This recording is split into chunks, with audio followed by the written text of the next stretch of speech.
Hello again, my friends, and welcome back to another Matchday Ticket live with me, the host, the Governor.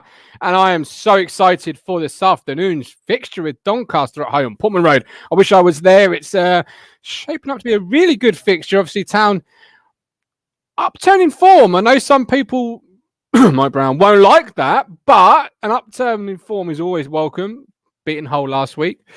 Clean sheets against Oxford and Northampton. So can we go again one step further and beat another top side today in Doncaster? A side that really turned us over away from home, really taught us an early lesson.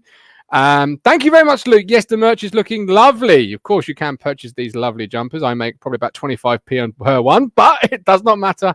I'd love to see you all in them. Ben King, good afternoon. Stuart's in the building. Good man. Stephen, howdy, partners. Andy Q, afternoon blues. Callie, I'm glad Ben is keeping his position as a wide receiver. Daniel Bonner, that bloody will bet coming to my face. Oh, Daniel, I hope you are well, my man. Look after yourself. That's not good. Please, look after yourself. Matt Stannard, welcome in. So I will be joined by two wonderful people today, I hope. One is currently here having technical difficulties. The other one is having technical difficulties getting in to the platform. So, if it can go wrong, it will go wrong. Don't forget, we do have a giveaway today. Now, I follow code giveaway.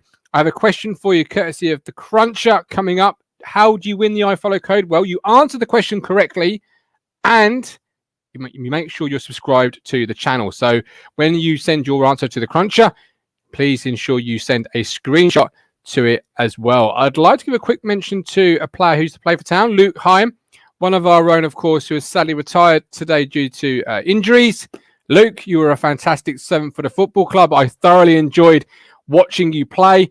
In fact, you probably gave me one of my best moments as a Town fan in the sense of when you rattled the bar at Vicarage Road. First and foremost, Watford is my father-in-law's team, so anytime we can beat Watford, happy days. But when you rattled the crossbar, I truly believe we were going to go to the playoff final that year. Yes, we lost. We didn't get many of the players, I don't think, in the end. But it was a good moment with my friends, beers, football. So, Luke, thank you for the memories, and I wish you all the best in your retirement. So, joining me this afternoon is a man who is a legend. Many people have asked if we could be on the show with him. I'm lucky enough to be on one.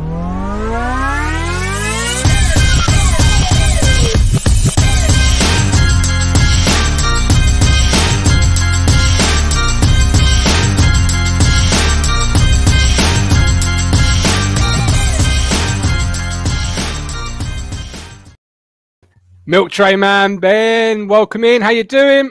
Very well, thanks, Governor. How are you? I'm very well. I'm just getting worried about our third musketeer. I'm hoping he's on the way. Yeah, it's one of them days. Hopefully, if my face freezes and I log out of this, I've got my wife's laptop ready to go and log straight back in. So I'll be on here as long as my 12-year-old laptop and rubbish connection allows me to. So absolutely, yeah. Russell Clayton, afternoon. Can't argue with keeping a winning team, except for Lambert saying players couldn't cope with this run on Saturday, Tuesday games. Clearly they can. Great comment, Russell. Thank you so much for joining us this afternoon. Ben, can you tell me where my American hot dogs are? How do you rate American hot dogs, Ben? Because personally, I think they're rubbish. I've spent a lot of years of my life in America, luckily enough, and I can say they are the best in the world. Love them. Fantastic. Whereabouts in America are we talking? We're talking proper like Chicago. Then Chicago, Pittsburgh, California. I used to live in New York, Florida, Pennsylvania, New Orleans. I've been all over, and the hot dogs are massive over there. Jack them up with loads of stuff. Happy days. Bring it down to Portman Road. Yeah. Luke Hume, welcome in, Luke. I hope you're well. I hope you enjoyed your takeaway last night, Luke. He says, back in the day, everyone used to get mine and Luke Himes' Twitter news. And to be fair, I actually did think, when I first spoke to Luke, I was talking to Luke Heim, and I was, it wasn't a disappointment, I'd say, but it was a. And you're right to shout out Luke Heim there. 29 years old. I think he had it. Was it a back injury? I think it was. Yes, it was, and I know all about those. I know all about those, so I certainly wish him well. Absolutely, right. Wish him well.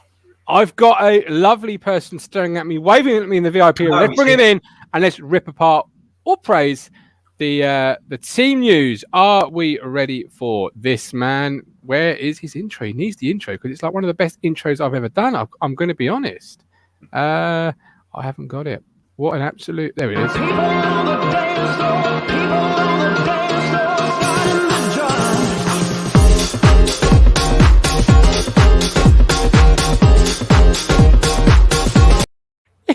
gone. He's gone. He's just disappeared. Right, we'll get into the team anyway. Do you know what? We've had such a great week of content. Andy Holt, we've had the Takeover news last night. Over 1,000 views on that already. Thank you so much. I can't thank you all enough. And then today, StreamYard said, you know what? I'm bringing you back down to earth.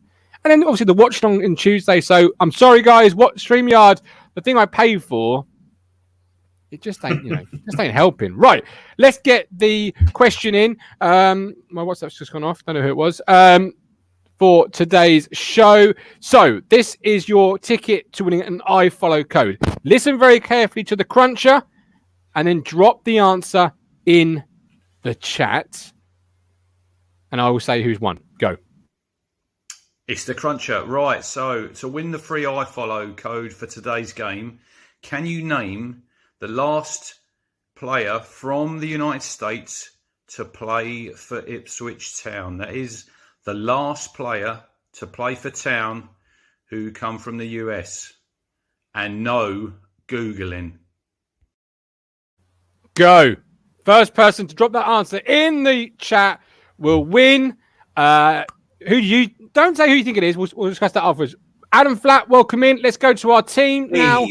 I'm glad you could join us finally. So the team today is ITFC Tweedy. You have won. Congratulations, my friend. Please DM Richard Moss on Twitter or Facebook with, of course, confirmation you have subscribed to the channel, as I'm sure you have, being a YouTube user, and you have got an iFollow code.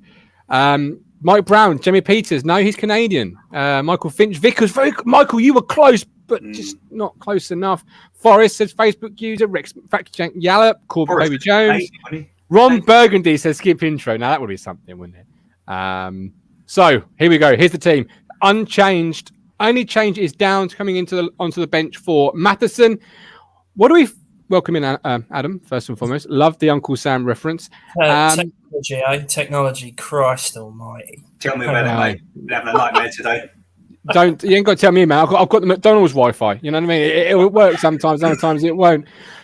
So, what do we think about this lineup today? Then I'm rather excited, Ben. Yeah, I think it's the right decision. One of the big criticisms of Lambert this year has been about the that tinkering and dropping people out, and there's still big questions over the Jackson and Nolan issue. But I think, look, we played a great game last week. I thought that was our best performance probably since the first few games of the season. We kept another clean sheet, so you certainly can't argue with the defence. Correct decision. Yeah, Adam, can't argue with that, really. Not really, no. He's gone back to basics a bit, hasn't he? I think, Lambert. I don't think it's any surprise that we've started to see sort of upturning results since he's scrapped this ridiculous plan out from the back. Who would have thought, asking Enciala and James Wilson to just play their normal game would work. So it's only taken him 2.5 years to figure that out. But hey ho. Well, I don't know. Whenever you've played them before, you didn't get the expansive passing football. You're not going to get it. In fact, it's good management not asking them to try it because you're not going to get 2-touch pass and move from Toto and James. It's just not going to happen. Yeah. Or with Chambers, to be fair. No, it's not. Well, it's not. You're reminding me out from my leg. But I'm excited to see this lineup. I want to see Jackson on the bench. Yes, I do agree with that. Matheson, what was the point of this loan signing? Yeah, that's a real funny one. That's because he and it's not as if he hasn't been good. I mean, when he's come on, he had a fantastic game. The trouble is with Matheson, I feel sorry for the boy because he's coming to a team and as crap as we've been for so long, he thought, well, okay, I'm going to get some games here, and all of a sudden we stop conceding goals just as he arrives. And I know one of the games, I think he was a part of that. I think, but he must be thinking, what of all the teams I come to in the absolute predicament that they're in, as soon as I arrive through the door, they get their shit together. It's like, Yeah, well, this is it, and just before I do forget, Joe Green, big shout out for the iFollow code. Thank you ever so much, my friend. You are a hero. You're a legend. I salute you. Russell Claydon does make a point. Town players are wearing black armbands today in honour of Stuart Taylor's father. We certainly pass our thoughts and prayers on to Stuart, and having lost my dad not so long ago, certainly know that no words will help Stuart, but we are thinking of you and you're on our thoughts. On to Luke Chambers, Adam Flatt, as we move that. Stephen Perry, as fans, we've been saying players can play 3 in a week, where for weeks we were told no, they can't, and they're not paid, and we ain't paid to pick the team. I think he's going to finish that off with. I don't think you can really argue with changing the team. Like, you've beaten Hull, you drew against Oxford, you might have fallen into a formula with this 11. Yeah, I mean, you can't sort of downplay how big a factor momentum sometimes plays with football, in terms of, when we're playing badly, everybody's got a little niggle. No one's fit, no one can play. But when you start to win games, and it's suddenly all those niggles disappear, and players can suddenly play 3 games in a week. So I don't think it's any surprise that he's kept a clean sheet. I think you'd have had to ask big questions of him, if he'd have made massive wholesale changes today. After, what was, let's be honest, Paul Lambert's probably best result in an Ipswich Town dugout that he had. Full stop. I think that's bang on. Yeah. If he changed it massively, then, I'd have had big questions for him. But, also as well, I know, you spoke a lot about the takeover last night and the potential new owners and that. There's 19, 20-odd players in this squad now that ears might be pricking up a little bit, thinking, crikey, I better lift my game a percent or 2 or 10. Yeah. There might be a new gaffer in the stands watching me. There's prospective new owners watching me now, so I want another contract. So you never know. And if Ipswich are to ascend, and this might be the bearing in mind it hasn't happened yet, there's this little bit of me just kind of like a hold your horses, but the players will know it more than we will. And I'm thinking, okay, if they're about to start their ascent and something special is going to happen, I want to be a part of that. I don't want to be that player loaned out to a lower division team when all of a sudden Ipswich potentially could be on a rocket ship. So I agree with you. I think the players as well, because I don't, because the players would have known about this before we do, and maybe it's coincided with this 3 pretty good results. But I think the players have elevated their game. Paul Lambert, I think, is almost like he's stopped all that snidey rubbish. I would actually say the feeling I get from him now is he's kind of stopped caring, really, and almost not in a negative way. He seems like he's kind of released that anger, because he knows he's either been told you have until the end of the season and we'll pay the rest of your contract, or at least he knows he's safe for now. Paul Cook won't be incoming on the first day that the thing is taken over. So I think it's actually made Paul Lambert relax a bit, and I think it shows. Yeah.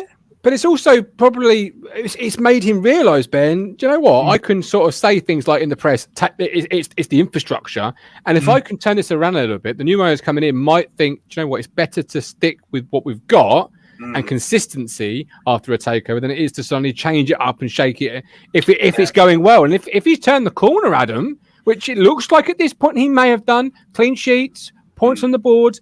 I think I said to somebody on Twitter when they were saying he'd been sacked. I said, well, it'd be a strange time because, yes, we've not been playing well, but you've got 5 points out of 9, not conceded a goal. Like this could be a turning point in the season. It's not beyond the belief that it could be. So he's also, if you're saying the players are, he's also playing for the future. Yeah, he wants another job, doesn't he? At the end of the day, once he leaves us, he's going to want another job, isn't he? So he can. If he can keep us in and around the playoffs, he can walk out of this place when he's relieved of his duties. And it sounds like he interviews quite well from what we understand. People have been saying in the media. He can quite easily spin this, can't he? Takeover going on behind the scenes. Owner wanted me to play a style of football, players that we didn't have. I've kept them in and around the playoffs. Good point. Yes. Want another job. So there we go. I just think there might be a little bit of self-preservation under Lambert's part as well. But look, I mean, surely for his own professional pride, he would want to win every single game that we play. He does. There's no doubt about that. He definitely does. I mean, for all of his, none of us really like him as a character. I think that ship has sailed. But I don't question his will to win. I question the manner in which he goes about it, but I don't question the will. And that's something I think there's, you want to win. There's nothing in it for him to want your team to lose or to make a point to the owner and go out and put on a rubbish display. Look, well, this is what happens when you don't give me money. I think it's always been there, but the manner in which he's done it, yes, I think has been wrong. But, who knows? I mean, today's game, I tell you what, it's absolutely fascinating. Not just the fact that we're going through this little mini kind of run of form, which is really nice, and the sun's shining, and it feels like spring, and I'm loving life at the moment. And I was really angry a couple of weeks ago, and I think it showed on here, and I let myself go a little bit, and I probably shouldn't have. But what I feel now is a bit more optimistic. I feel a bit more, okay, I don't want to be angry anymore. I don't want to be pissed off. I don't want to have to, slag everything and everyone off to the ground. I want to be happy. I want to be a happy Town supporter. So I'm really behind this potential takeover move. I'm really behind to get a good result today, because why not? We've done misery, we've done anger, we've done dejection. Let's just, today is going to be really interesting. Imagine we win today. It's not just a bit of a turning a corner. Something's happened. But alternatively, if we lose today, I'm going to thinking, okay, well, at the end of the day, they are a good team. And we're going to lose against bigger teams as we have done. But this bigger news going on elsewhere, I'm not going to sit back in my sofa and get all angry about it. I think, okay, well, do you know what? Maybe we're not going to go up this year. But if someone offered me, you're definitely not going up this year, but next year your debt's wiped, you've got a new manager and we start again, I'll take it. And that's made me quite relaxed about it. It was, absolutely. I just think, Adam, something changed. And obviously, we're not privy to internal affairs and conversations, but something changed in Lambert in the sense of it's very strange to see a manager while in employment breaking rank and almost calling his chairman out, unless behind the scenes this guy isn't going to be the chairman in a few weeks. So I've kind of got to go into self-preservation. It was just an interesting shift of dynamic in the press, and it was not something I've seen before. No, he has got form for it, but previously, hasn't he? He sort of went a bit like that at Villa, didn't he? I think it all went to shit. Very much. He did say, didn't he, that he wouldn't take the flak for Marcus Evans like he did for Randy Lerner, who was Villa's owner at the time. So, maybe he obviously got wind of this takeover, realised that he wouldn't be in it, and then he thought, you know what, fuck this, I'm going to say what I think now. Maybe the shackles are off. Maybe a weight has been lifted. Yeah, I think so. And what he said, because it's what Lambert doesn't say, which gives him away, both in the positive and the negative. And when they asked him, what did you discuss in your big meeting this week? He said, just a few little tinkery things, literally nothing. You wouldn't even be interested. Well, obviously, it was the big bombshell. There was stuff said in there I think we could do a 4-hour show on and go, oh, my God, this is incredible. Oh, my God. And the fact he said it was less than nothing, we all know that's not the case because all the news broke the next day. So I think Lambert's relaxed now. Honestly, I do. I think he's relaxed. He probably knows what his future looks like, for better or for worse. And to be stuck in that horrible hole that we've all been in, it affects everyone. I don't like Lambert as a manager. As a bloke, I'm sure he's fine, and on a human level, I think, well, fair enough. I wouldn't want to be in that position. But I do want to see him gone. I do see a change. The sun is shining. I think we're going to win. Okay, right. A few comments, and then we'll look back at the team. Spring Bean, I do question Lambert's will to win. We need a goal, and he keeps our best on the bench. That's another thing, actually, before we go to comments. It's quite easy to pick a same team when you've upset some of the senior players. Like, you haven't got to play Nolan and Jackson, and they're not sitting in your office saying, boss, why am I not getting a game? Because you've both fallen out, so you know why you're not getting a game. So it's a little bit easier in that respect, So if you piss off half the team, Paul, I suppose, it does work in your favour eventually. Well, it does. Callie, typical should we get spanked for? Neil Callie. Go and have a word with yourself, Callie. That is disgraceful at 10-2. Rex, predictions, guys. Mine's 3-1 Ipswich. Yeah, we'll get predictions in a minute, Rex. Hold up there. It's not quite time. Mike Brown, absolutely spot on. Ben, felt been a grumpy. What? What's he saying there? Wow. Mike. What? Mike, you okay, man? Tell me about it. That can't be Mike. Someone's hacked his account. Not a chance. We've all just stopped there. All three of us just literally stopped mid-live stream. I'm sure. Michael Finch. If we believe in ourselves, we can beat anyone in this division. And maybe some of the players have felt the pressure of playing for a big club in a lower. And that was it. That's what Andy. That's one of the main talking points, Adam. I took away from Andy Holt on Thursday night was that there's a lot of pressure in this football club, a lot of expectation, and when we bring a player in from the lower levels, it's so much different to Accrington. Look at him and go, well, it's a punt, works out great. If not, well, we look at it as you've got to hit the ground running. Ollie Hawkins, Aaron Drinnan. Yeah, it's completely different, right? Yeah, but there's plenty of lower league players down there that would relish the opportunity to better their careers and would take that kind of pressure right in their stride. So I do sometimes wonder whether we do sign the right type of players mentality to play for the club, because you do need those players that can step up with with the expectation. And it's only going to ramp up if this takeover goes through. It's only going to ramp up, and let's be honest, if we're still in League One next season and it is Paul Cook, he's going to have to do some wheeling and dealing with all these players out of contract. We are probably going to have to bring in some League Two players, and those players are going to have to get used to an even higher level of expectation. So, I'll be interested to see the route we go in terms of that. What you were saying earlier, Martin, about Paul Lambert, you know what it's like when you've handed your notice in at a job and you've got a couple of weeks left. And absolutely, yes. Matt Stannard, the legend that is Matt Stannard. We love you, Matt. The takeover could be immense for Ipswich too, as lockdown ends. Having a US investor could really help regenerate and bring people. Absolutely, I was saying this to somebody the other day. Americans don't do sport by halves. They either go all in or they're not involved at all. So it's quite half time. Oh God, can you? Why is everyone so excited about cheerleaders? Is my wife still here? No, she's not. Yeah, it'd be great, wouldn't it? Anyway, right. Michael Fitch, who would you keep? Well, that's a good question. ITFC Tweedy, big rebuild in the summer, so many players out of contract. Right, let's look at the front attacking options, because I think part of our upturn in form has been Bennett, Bishop getting more involved, and James Norwood becoming a bit more fitter. Because let's look at Bennett's first. A bit of a character that people sometimes like, others don't. I love him. I think he's a bum-off-seat type player, gets the ball, wants to go forward, wants to be aggressive with it, attacking with it. Sometimes the quality is not quite there, but that's why he's playing for Ipswich, Ben, not... Yeah, it's right. And I think at our level, we have to... I think it's more about tempering your expectations. And I think the same with Parrott. Parrott. I put Parrott and Bennett in the same kind of thing. They came on in their first game, they looked quite good, and they've now kind of settled into where they're going to be. But I like Bennett. I think you're right. I think he's quick. I think he's got a good footballing brain. He runs a lot. He does the hard work, and at this level, that's a really important thing. I think him behind Parrott seemed to work well in the last game. And I don't rate Parrott individually. I think there's a lot more to come from Parrott. He's a bit of Danny Haynes for me. It looks great, but there's no final product. But when he was partnered with Norwood, Parrott and Norwood is a good Parrott, if that makes any sense. So it's all about where you're linking around you. I like the fact Bishop's next to Bennett. You have the kind of the steady head. You have the sort of the oomph from the power in midfield.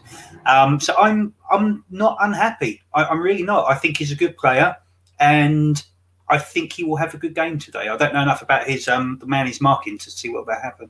I just think, Adam, he gives fullbacks a question. The Peterborough game springs to mind, where their fullbacks turned into wingers, and we had no answer to it, and no one was pressing them back and making them think, actually, if I go further up the field, I might get caught with his pace. He poses the question, which is what football is, isn't it? It's about asking questions. That's it. I mean, I can't speak about Thomas because I haven't seen enough of him play. But if you look at our other players that have played in that position, Sears, Alan Judge, they're not bums off seats players, are they? So no. It's no.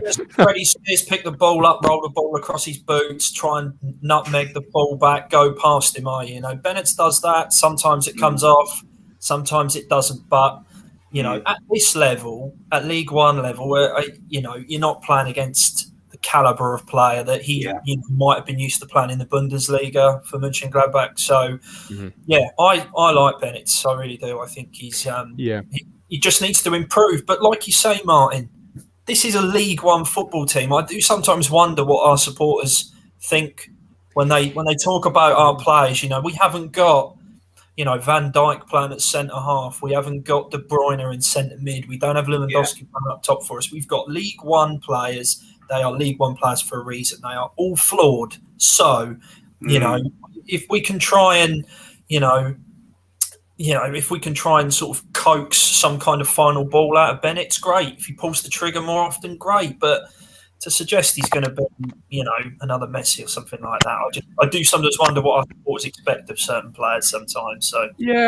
Andy said something. Andy Holt on Thursday's show, which you can watch back, by the way, guys. But he said we give players a run in the team. Like, we've got such a small squad that you get the games to be consistent, to improve, that's almost what Bennett's needs, isn't it? At this point in his career, he needs a run of games to get better. A run of games, and you're seeing a few players are getting a run of games, and Lambert's totally done a 180 on that, and I think we're seeing the benefits of it rather than tweaking. And I said this a few games ago, it's going to piss off some players. So even though I already said about Matheson, love the boy, but it's going to piss people off because they're not getting in the team. You're going to have all that subs bench, and maybe the ones who didn't make the matchday squad. So you're thinking at El Mazzuni's, your Dobras, thinking, what the hell am I doing here? But do you know what? I think it's a fair price to pay for doing well. Sorry to cut across you. It's 2 minutes to. I can see the team coming out. Bold predictions times, please, guys. Get your bold prediction in. Mine is a 3-1 Town win. Parrott, Norwood, and Bennett's the score. Kick us off, guys. 3-0. 3-0, Adam. 3-0. Love it. Clean sheet. That would be fantastic for Holy, after recent criticism from yours truly. 3-1. 3-1. Exactly what I had in my head before. Yep. Okay. We've got 2-1 from the Cruncher, 2-1 from Lee Anderson. Norwood to finish his dinner. If he does, I expect an appearance at the full-time show, Lee. Matt Stannard, 3-1. Yeah, love it. David King, 2-1. 2-0. Oh, no. It's all. The last time this happened was Northampton, and that. Oh, no. Let's not talk. Somebody throw a defeat in. Quick. No, it's not allowed. Not today. Spring. No. It's going to go Pete Tong. Right, we're back at half-time as always. Enjoy the first half. Have a lovely afternoon. See you at half-time. Hopefully where technical difficulties are much better. With love, with care, we will see you at half-time. Come on, you boys.